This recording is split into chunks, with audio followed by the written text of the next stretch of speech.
ഈ ബന്ധത്തിൽ നിന്ന് മാറാൻ വേണ്ടിയിട്ട് ഇവിടെ നിരന്തരം എന്ത് ചെയ്തു ഉപദ്രവിക്കുമായിരുന്നു. ഉപദ്രവിക്കുന്ന വെച്ച് കഴിഞ്ഞാൽ പറയുന്നത് കേട്ടാൽ കെട്ടിപ്പോവും. അമ്മാതിരി രീതിയിൽ ഇവരെ തള്ളിയിട്ടുണ്ടായിരുന്നു എന്നുള്ളതാണ്. അതായത് രണ്ട് കവളിലെയും കഴുത്തിലും അവിടെയൊക്കെ പാടുണ്ട്. അതിനുശേഷം ഏതാണ്ട് 1-2 മാസം കൊണ്ട് ഈ ഒരു വിഷയം നടക്കുന്നുണ്ട് ഇതിനകത്ത്, മനസ്സിലായോ? ഇങ്ങനെ പുകയുന്നുണ്ട് ഇതിനകത്ത്. പിന്നെ ഇവള് പറഞ്ഞത് ഏതാണ്ട് 28 ദിവസം വരെ ഇവള് പട്ടിണി കിടന്നു. 28 ദിവസം വരെ ആഹാരമൊന്നും കഴിക്കാതെ, ആഹാരമൊന്നും തിന്നാതെ 28 ദിവസം വരെ ഇവള് ഈ വീട്ടിനകത്ത് പട്ടിണി. ഉപ്പും മുളകും ലൈറ്റ് കുടുംബത്തിനകത്ത വിവാദങ്ങളാണ് ഇങ്ങനെ കിടന്ന്. അപ്പൊ ഈ ഇപ്പൊ 2-3 ദിവസമായിട്ട് സോഷ്യൽ മീഡിയ തുറന്നു കഴിഞ്ഞ് ഈ ഒരു സാധനം തന്നെയാണ് നമുക്ക് കാണാൻ പറ്റുന്നത്. അപ്പൊ ഇവരുടെ ഈ കുടുംബത്തിനകത്ത് നടക്കുന്ന പ്രശ്നമൊക്കെ ഇവര് വേണമെങ്കിൽ ഈ പബ്ലിക്കിനകത്ത് ഇട്ടിപ്പത് ഒരു പബ്ലിക്കിന്റെ മൊത്തം പ്രശ്നമായിട്ട് മാറിയേക്കണാണ് ഈ ഒരു വിഷയം. കാര്യം ഇപ്പൊ ഈ ഒരു കണ്ണീർ സീരിയലുകൾക്കൊക്കെ ഒരു വലിയൊരു വെല്ലുവിളിയായിട്ടാണ് ഇവർ ഈ ഒരു സംഭവം നടന്നുകൊണ്ടിരിക്കുന്നത് ഇപ്പൊ എന്തായാലും. അപ്പൊ ഈ ഒരു സംഭവത്തിനകത്ത് തന്നെ ഇപ്പൊ പലരും പറഞ്ഞു കേട്ടൊരു സംഭവമാണ്. അതായത് ഈ 2 സൈഡും കേട്ടിട്ടേ നമ്മളൊരു വിഷയത്തിനകത്ത് പ്രതികരിക്കാൻ പാടുള്ളൂ എന്നൊക്കെ പറഞ്ഞിട്ടുള്ള ഒരു സംഭവം. അപ്പൊ ഈ ഒരു വിഷയത്തിനകത്ത് നമ്മൾ നോക്കുമ്പോഴത്തേക്കുമാണ് ഇപ്പൊ നമ്മൾ നിലവിൽ ഈ അമ്മയുടെ സൈഡ് നമ്മൾ കേട്ട്, അതേപോലെ തന്നെ ഈ നന്ദന എന്ന് പറയുന്ന ഒരു വീഡിയോ ആയിട്ട് വന്നിട്ട്, പക്ഷെ അവരെന്താണ് സംഭവിച്ചത് അങ്ങനത്തെ കാര്യങ്ങളൊന്നും അവർ പറഞ്ഞില്ല. അവര് ഡീസന്റ് ആയിട്ട് അവരുടെ ആ ഒരു കാര്യങ്ങൾ മാത്രം പറഞ്ഞിട്ട് അവര് പോയി. എന്നാൽ ഞങ്ങൾ ആ ഒരു വിഷയത്തിനകത്ത് കൂടുതൽ കടക്കുന്നില്ല എന്നാണ് അവർ പറഞ്ഞത്. ഈ ഇവരുടെ മോള്, അപ്പൊ ഇവരുടെ മോള് ഇപ്പൊ ഇവരെ കൂട്ടാണ്ട് വേറെ കല്യാണം കഴിച്ചു പോയല്ല, അത് ഇവരുടെ കയ്യിലിരിപ്പോണ്ട് തന്നെയാണെന്ന് എനിക്ക് അതൊക്കെ കണ്ടിട്ട് എനിക്ക് അങ്ങനെയാണ് തോന്നി. കാര്യം ഇവരുടെയൊക്കെ ഇവര് ഈ മകളെയൊക്കെ വളർത്തിക്കൊണ്ട് വന്ന ആ ഒരു സംഭവമൊക്കെ ഇവര് എല്ലാം പബ്ലിക്കിന് കാണിച്ചിട്ടിരിക്കുന്നത്. അപ്പൊ നമ്മൾക്ക് അഭിപ്രായം പറയണതിൽ എന്താണ് തെറ്റെന്നൊന്നും എനിക്ക് അതിനകത്ത് മനസ്സിലാവുള്ള. അപ്പൊ ഈ ഒരു വിഷയത്തിനകത്ത് നമുക്ക് ആദ്യം തന്നെ ഇപ്പൊ ഈ അമ്മയ്ക്ക് കുറെ സപ്പോർട്ടും കാര്യങ്ങളൊക്കെ വരുന്നുണ്ട്. ഈ അമ്മയ്ക്കും അതേപോലെ അച്ഛനൊക്കെ കുറെ സപ്പോർട്ടും കാര്യങ്ങളൊക്കെ വരുന്നുണ്ട്. അപ്പൊ ഈ സപ്പോർട്ട് വരാനായിട്ട് ഉണ്ടായ റീസൺ എന്ന് പറഞ്ഞു കഴിഞ്ഞാൽ നമ്മുടെ മൂപ്പൻസ് വ്ലോഗ് എന്ന് പറഞ്ഞ ആ ചാനലിനകത്ത് വന്നിട്ടുള്ള ഒരു വീഡിയോ ആണ്. അപ്പൊ നമുക്ക് ആ ഒരു വീഡിയോനെ കുറച്ച് ഭാഗം ഒന്ന് കണ്ടുനോക്കാം. രണ്ടാമത്തെ കുട്ടിയുടെ കല്യാണ നിശ്ചയം മറ്റുള്ള കാര്യങ്ങളെല്ലാം കഴിഞ്ഞ് വേഗത്തിൽ കല്യാണം നടത്തണമെന്ന് ആഗ്രഹിച്ചു നിന്ന ഫാമിലിക്ക് പെട്ടെന്ന് പൊടുന്നതിനെ മകൾ ഇറങ്ങിപ്പോകുന്ന ഒരു സാഹചര്യം ഉണ്ടാകുന്നതിൻ്റെ പിന്നിൽ ഒരു വലിയൊരു കാരണമുണ്ട്. ആ കാരണം ഞാൻ പറയുന്നത് ശരിയുമല്ല, അത് ഞാൻ പറയുന്നില്ല. അത് തീർച്ചയായിട്ടും ഇന്നല്ലെങ്കിൽ നാളെ നിങ്ങളുടെ മുമ്പിലേക്ക് അത് എത്തും എന്ന് ഞാൻ പ്രതീക്ഷിക്കുന്നു. അല്ല എങ്കിൽ അത് അങ്ങനെ തന്നെ ജോർജ് കുട്ടി പറഞ്ഞ പോലെ അത് ഞങ്ങളോടൊപ്പം തീരട്ടെ എന്ന് ആ കുടുംബക്കാർ വിചാരിച്ചോട്ടെ എന്നുള്ളത് മാത്രമാണ്.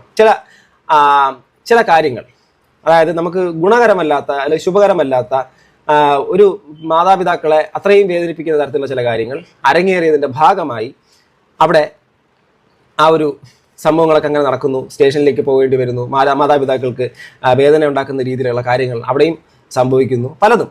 അപ്പം ആ കുട്ടി ഇന്നലത്തെ ആ കുട്ടിയുടെ വീട്ടിലും പറയുന്നുണ്ട് ചില കാര്യങ്ങൾ ഞങ്ങൾക്ക് ചിലത് പറയേണ്ടി വരും. അതെന്താണെന്നുള്ളതൊക്കെ എനിക്ക് ഇന്നലെ മനസ്സിലായി. ആ കുട്ടി പറയാൻ ഉദ്ദേശിക്കുന്നത് എന്താണെന്നും അവിടെ നടന്നത് എന്താണെന്നും ഒക്കെ. ഓക്കെ, അപ്പൊ ഇതാണ് മൂപ്പൻസ് വ്ലോഗിന്റെ ആ ഒരു വീഡിയോ. അപ്പൊ ഈ ഒരു വീഡിയോ കഴിഞ്ഞ പിന്നെയാണ് ഈ അമ്മയ്ക്ക് ഭയങ്കര രീതിയിലുള്ള സപ്പോർട്ടും കാര്യങ്ങളൊക്കെ കിട്ടാൻ തുടങ്ങിയത്. ഇപ്പൊ ഇവരെ സപ്പോർട്ട് ചെയ്യുന്നവരോട് എനിക്ക് ചോദിക്കാനുള്ള കാര്യം എന്ന് പറഞ്ഞാൽ, എന്തിന്റെ പേരിലാണെങ്കിലും സ്വന്തം മകളെ നാട്ടുകാർക്ക് തെറി വിളിക്കാനും നാട്ടുകാർക്ക് അതും ഇതും പറയാനായിട്ട് ഇട്ട് കൊടുക്കുന്നത് ഒരു നല്ല ഒരു അമ്മയുടെ സ്വഭാവമായിട്ട് നിങ്ങൾക്ക് തോന്നുന്നുണ്ടോ? അവരുടെ കുടുംബത്തിനകത്ത് എന്തെങ്കിലും പ്രശ്നം ഉണ്ടെങ്കിൽ അത് കുടുംബത്തിൽ തീർക്കണം. അല്ലാണ്ട് ആ കുടുംബത്തിലെ കാര്യങ്ങൾ കൊണ്ട് ഈ നാട്ടുകാരെ കാണിച്ച് അവസാനം വീട്ടുകാർക്കും നാട്ടുകാർക്കും ഒക്കെ ചീത്തപ്പേരുണ്ടാക്കി കൊടുക്കുന്നത് അതൊരു നല്ലൊരു കാര്യമായിട്ടൊന്നും എനിക്ക് തോന്നുന്നില്ല കേട്ടോ. ഞാൻ എൻ്റെ കാര്യമാണ് പറയുന്നത്. ചിലപ്പോൾ നിങ്ങൾക്ക് ഇവരെ സപ്പോർട്ട് ചെയ്യുന്നവരപ്പോൾ എന്താണ് വിചാരിക്കുന്നത്? നിങ്ങളുടെ ജീവിതത്തിനകത്ത് നടക്കുന്ന കാര്യങ്ങളെല്ലാം നിങ്ങൾ വീട്ടിനകത്ത് നടക്കുന്നതൊക്കെ നിങ്ങൾ ഷൂട്ട് ചെയ്ത് നാട്ടുകാരെ കാണിക്കൂ. എനിക്ക് അറിയാൻ വയ്യാത്തതുകൊണ്ട് ചോദിക്കണേ, നമ്മുടെ ജീവിതത്തിനകത്ത് എല്ലാം പ്രശ്നങ്ങളുണ്ട് എന്നും പറഞ്ഞിട്ട് നമ്മളതെല്ലാവരും നാട്ടുകാരോട് പറഞ്ഞിട്ട് നടക്കുന്ന ആൾക്കാരല്ല. എന്നിട്ട് അതിൽ നിന്ന് കാശുണ്ടാക്കേണ്ട ആ ഒരു ഇതൊക്കെ അതൊരു പ്രത്യേകതര മാനസികാവസ്ഥയായിട്ട് എനിക്ക് തോന്നുന്നുണ്ട് ഇവരെയൊക്കെ ഒരു ചിന്താഗതിയും കാര്യങ്ങളൊക്കെ. എന്നിട്ട് അതിനെ സപ്പോർട്ട് ചെയ്യാനായിട്ട് കുറെ ആൾക്കാർ, മെയിനായിട്ട് ഈ സീരിയൽ ഫാൻസ് ആയിരിക്കുള്ളൂ ഇവരെ സപ്പോർട്ട് ചെയ്യുന്ന കാര്യം. അങ്ങനെ അല്ലാത്ത ആരെങ്കിലുമൊക്കെ ഇവരെ സപ്പോർട്ട് ചെയ്യണ്ടാവുന്നൊന്നും എനിക്ക് തോന്നുന്നില്ല. മെയിനായിട്ട് ഈ സീരിയൽ തലയ്ക്ക് പിടിച്ചിരിക്കണം കുറെ ആൾക്കാർ. കണ്ണീർ സീരിയലിന്റെ സെയിം ഒരു പാറ്റേണിനകത്താണ് ഇവരെ കഥ മൊത്തം പോയിക്കൊണ്ടിരിക്കുന്നത്. പക്ഷെ ഞാൻ നല്ല രീതിക്ക് എൻജോയ് ചെയ്യുന്നുണ്ട് ഇവരെ കരച്ചിലാണെങ്കിലും. ഈ മറ്റേ നമ്മുടെ ഒരു പടത്തിനകത്ത് ഈ നമ്മുടെ SJ സൂര്യ നിൽക്കുന്നത് ഇങ്ങനെ ഒരു സാധനം ഉണ്ടല്ലോ, അതേപോലെ ഞാൻ എൻജോയ് ചെയ്യുന്നുണ്ട് ഇവരെ കരച്ചിലും കാര്യങ്ങളൊക്കെ. നല്ല രസമുണ്ട് ഇത് കാണാൻ. ഇപ്പം ചിലപ്പോൾ ഇത് കാണുമ്പോഴത്തേക്കും പലർക്കും തോന്നിയേക്കാം അതായത് നിന്റെ വീട്ടിൽ വരുമ്പോഴാണ് നീ ഇതൊക്കെ അറിയുള്ളൂ. എൻ്റെ വീട്ടിൽ വന്ന് ഞാൻ അനുഭവിച്ചോളാടി, അല്ലാണ്ട് ഞാനത് ഒരിക്കലും നാട്ടുകാരെ കാണിച്ച് അത് വെച്ചിട്ട് റീച്ച് ഉണ്ടാക്കാന്ന് ഞാൻ വിചാരിക്കൂല. കാര്യം അത് എൻ്റെ ഒരു ചിന്താഗതി അങ്ങനെയാണ്. ഇനി ഇവര് അങ്ങനെ ചിന്തിക്കുന്നത് അവരുടെ ഇഷ്ടം. അപ്പൊ ഇനി ഈ ഒരു ഇതിനകത്ത് നന്ദനയുടെ സൈഡ്, ഇപ്പൊ ഈ മൂവ്മെന്റ്സ് വ്ലോഗ് ഇവരെ അമ്മേനോട് സംസാരിച്ചു എന്നാണ് പറയുന്നത്. ഇനി ഇവരുടെ നന്ദനയുടെ സൈഡ്, ഇവരുടെ മോളായിട്ടുള്ള നന്ദനയുടെ സൈഡ് പറഞ്ഞിട്ട് രാജ് സ്റ്റോക്സ് എന്ന് പറഞ്ഞ ചാനലിനകത്തൊരു ഇത് വന്നിട്ടുണ്ട്. നമുക്ക് അന്ന് കേട്ടു നോക്കാം. ഈ പറയുന്ന പയ്യന് പരസ്ത്രീ ബന്ധമുണ്ട്. ഈ പയ്യനും മറ്റൊരു പെണ്ണുമായിട്ടുള്ള ചാറ്റ് എന്ത് ചെയ്തു? ചാറ്റിന്റെ സ്ക്രീൻഷോട്ട്, അതായത് അശ്ലീല ചാറ്റിന്റെ സ്ക്രീൻഷോട്ട് ഇവർക്ക് എത്തുകയും അതിനുശേഷം ഇവരെന്ത് ചെയ്തു? ഈ പെൺകുട്ടിയെ ഇതിൽ നിന്ന് കല്യാണത്തിൽ നിന്നും മാറ്റാൻ വേണ്ടിയിട്ട് ഇവർ ശ്രമിക്കുകയും ചെയ്തു. പക്ഷെ നന്ദന പിടിച്ച പിടിയാലെ എന്താണ് ആ പയ്യനെ തന്നെ മതി എന്ന് പറഞ്ഞ് അവർ തമ്മിൽ അങ്ങോട്ടും ഇങ്ങോട്ടും പ്രശ്നങ്ങളായി. ഒരു അമ്മയും അച്ഛനും അല്ലേ, അവർക്ക് എന്തായാലും സ്വന്തം മക്കള് അല്ല സ്വന്തം മകള് മറ്റൊരു തന്നെ ഇതുപോലെ ഒരു സ്വഭാവ ദൂഷ്യമുള്ള ഒരു പയ്യനുമായിട്ട് കെട്ടിപ്പോകുമ്പോൾ ഉണ്ടാകുന്നതായ പ്രശ്നങ്ങൾ മുന്നേ കണ്ടുകൊണ്ട് അവരെന്ത് ചെയ്തു, എതിർത്തു. പക്ഷെ അവളതിന് ഈ നന്ദന അതിന് ചെവി കൊണ്ടില്ല.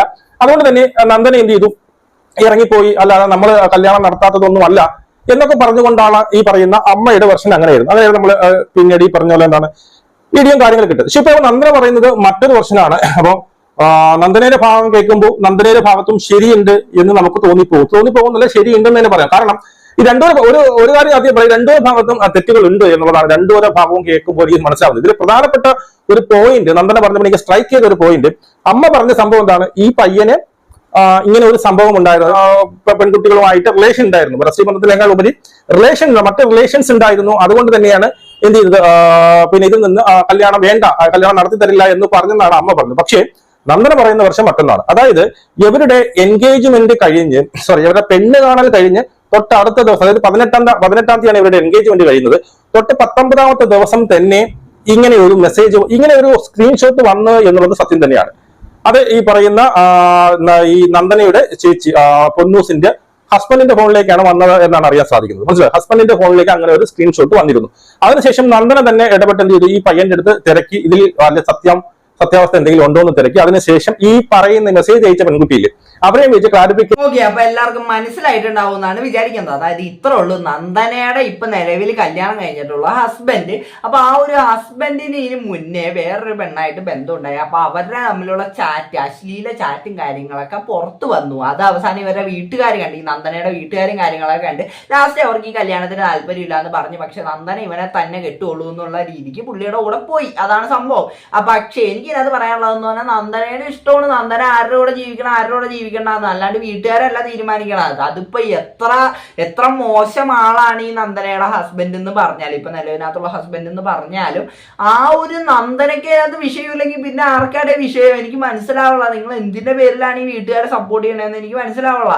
നന്ദന ഒരു പ്രായപൂർത്തിയായിട്ടുള്ള ഒരാളാണ്, നന്ദനയ്ക്ക് കെട്ടുപ്രായമായി. അപ്പൊ നന്ദന തീരുമാനിക്കും. അതിനകത്ത് ഇപ്പൊ വീട്ടുകാർ അത്രയും നാൾ നോക്കി വളർത്തി എന്ന് പറഞ്ഞിട്ട് വീട്ടുകാര് അത്രയും പുണ്യാളന്മാരും അങ്ങനെ ഒന്നും ആവുന്നില്ല. വീട്ടുകാരുടെ ഭാഗത്ത് ഈ ഒരു വളർത്തിയതിന്റെ കേസിനകത്തൊക്കെ അവർ കഴിഞ്ഞ വീഡിയോനകത്ത് തന്നെ ഞാൻ പറഞ്ഞിട്ടുണ്ടായി, അവരെല്ലാം പെർഫെക്റ്റ്, എല്ലാം തികഞ്ഞ ആൾക്കാരെന്നുള്ള ആ ഒരു ചിന്താഗതി വെച്ചിട്ടാണ് അവർ പോകുന്നത്. പക്ഷെ അവർ ചെയ്യുന്ന കാര്യങ്ങളെല്ലാം പെർഫെക്റ്റ് ആയിട്ടൊന്നും എനിക്ക് തോന്നുന്നില്ല. അപ്പൊ ഈ ഒരു വിഷയത്തിനകത്തും എനിക്ക് അത് തന്നെയാണ് തോന്നുന്നത്. ബാക്കിയുണ്ടോ ഈ ഒരു പ്രശ്നത്തിന് ശേഷം, ബ്ലോക്ക് ആയതിനു ശേഷം ഇവര് നിരന്തരം അച്ഛനും അമ്മയും ഈ ബന്ധത്തിൽ നിന്ന് മാറാൻ വേണ്ടിയിട്ട് ഇവിടെ നിരന്തരം എന്ത് ചെയ്ത് ഉപദ്രവിക്കുന്ന വെച്ചാൽ പറയുന്നത് കേട്ടാൽ കെട്ടിപ്പോവും.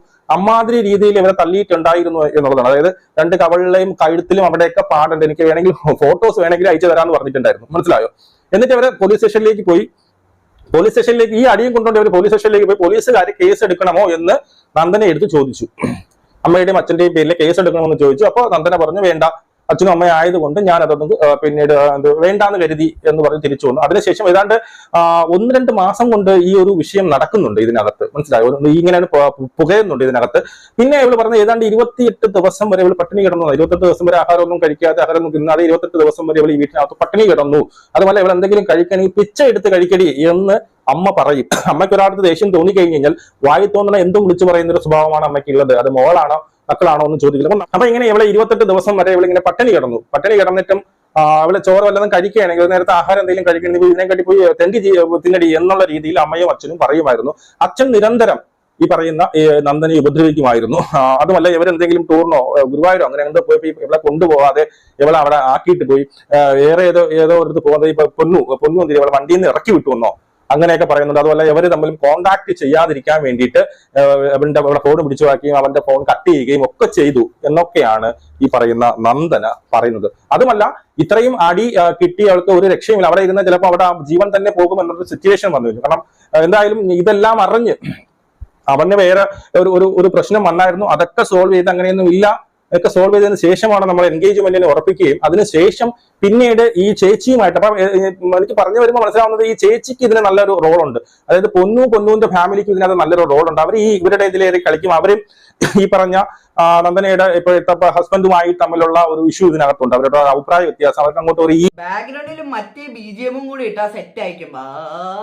മറ്റേ സീരിയലിനകത്ത് കിട്ടുന്ന സാധനം ഉണ്ടല്ലോ, അതും കൂടെ ഇട്ട് കഴിഞ്ഞാൽ കറക്റ്റ് ഒരു മെഗാ സീരിയല് അതാണ് ഇവിടെ നടന്നിട്ടിരിക്കണം. അതിൽ കൂടുതലൊന്നും ഇവരുടെ ഈ ഇതിനകത്ത് എന്തെങ്കിലും വിഷയത്തിനകത്ത് ഉണ്ടെന്ന് ഒന്നും എനിക്ക് തോന്നാനുള്ള കാര്യം. ഇവരുടെ എന്തൊക്കെയാണ് അവർ പറയുന്നത്, അതായത് ഇപ്പൊ അവരെ മോളെ പട്ടിണി കിട്ടൂ എന്നൊക്കെയാണ് പറയുന്നത്. അങ്ങനെയൊക്കെ ഒരു മോള് 28 ദിവസം പട്ടിണി ഇരുന്നു എന്നാണ് പറയുന്നത്. അപ്പൊ അങ്ങനെയൊക്കെ ഇരുന്നിട്ടുണ്ടെങ്കിൽ അത് മോക്കടെ ഇഷ്ടമാണ്. മോള് പട്ടിണി ഇരിക്കണോ അതൊക്കെ മോക്കടെ ഇഷ്ടമാണ്. പക്ഷെ അവർ പട്ടിണിക്ക് ഇട്ടിട്ടുണ്ടെങ്കിൽ അത് ഉറപ്പായിട്ടും മാതാപിതാക്കളുടെ തെറ്റ് തന്നെയാണ്. പക്ഷേ ഈ ഒരു വിഷയം ഇതൊരു സീരിയൽ ടോപ്പിക്കാണ്. അതിനപ്പുറത്തേക്ക് ഇതിനകത്ത് ഭയങ്കര രീതിക്ക് ചർച്ച ചെയ്യേണ്ട എന്തെങ്കിലും കാര്യമുണ്ടെന്നൊന്നും എനിക്ക് തോന്നുന്നില്ല. പബ്ലിക്കായിട്ട് വെക്കേണ്ട കാര്യങ്ങൾ പബ്ലിക്കായിട്ട് വെക്കേണ്ട. അതുകൊണ്ട് ഈ നാട്ടുകാരെ കാണിച്ചിട്ട് അവസാനം അത് കണ്ടു തന്ന നാട്ടുകാരെ കുറ്റം പറയുന്ന ഇവരെ പോലുള്ളവര് അങ്ങനത്തെ ആൾക്കാരാണ് ഇവര്. അല്ലാണ്ട് എനിക്ക് അതിനകത്തൊന്നും കൂടുതലൊന്നും ഇതിനെ പറ്റി പറയാനില്ല. അപ്പൊ എന്താണ് ഇതിനെ പറ്റി നിങ്ങൾക്ക് പറയാനുള്ള ഈ വീഡിയോയുടെ കമന്റ് സബ്സ്ക്രൈബ് ചെയ്യാൻ പിള്ളേർക്ക് അടുത്തുണ്ടെങ്കിൽ